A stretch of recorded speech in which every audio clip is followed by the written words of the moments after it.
In 1940, Richard and Maurice McDonald, better known as Dick and Mac, created a new style of restaurant in San Bernardino, California. It was one where its food could be made in 30 seconds, not 30 minutes.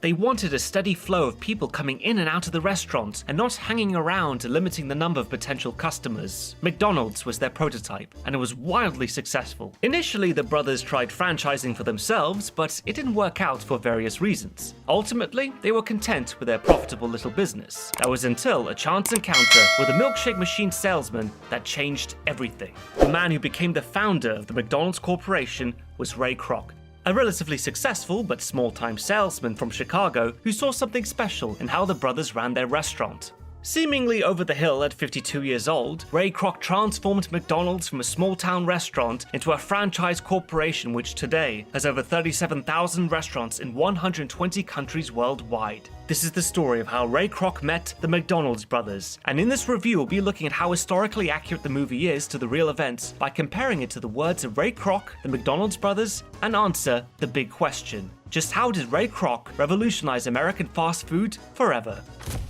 This is The Founder.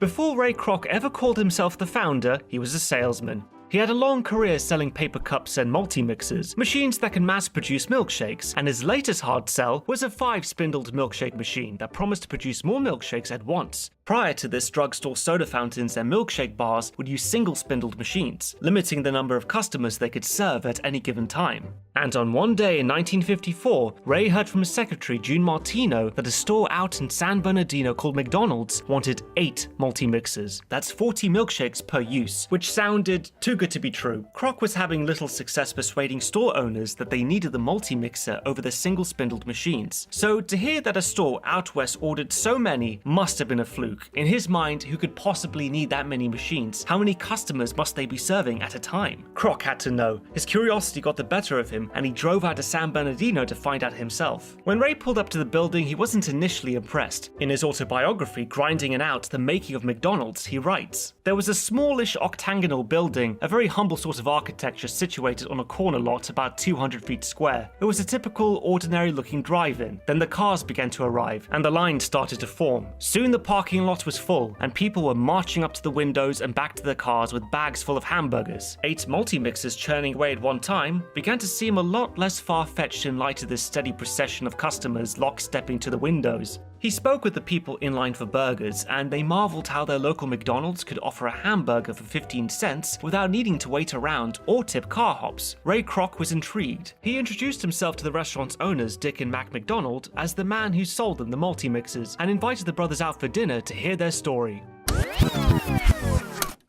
The first ever McDonald's restaurant was a barbecue joint. It opened in 1940 at the corner of 14th and E Street in San Bernardino, California. Like many other restaurants at the time, it used car hops to take orders and deliver food from the kitchens. But the process was slow. By the late 1940s, Dick and Mac re-evaluated their situation. As Ray Kroc later put it, they were running hard just to stay in one place. So the McDonald's brothers took a closer look at what was selling the most. So one day Dick has a realization. He sees that the bulk of our sales are in only 3 items: hamburgers, french fries, soft drinks. 87%.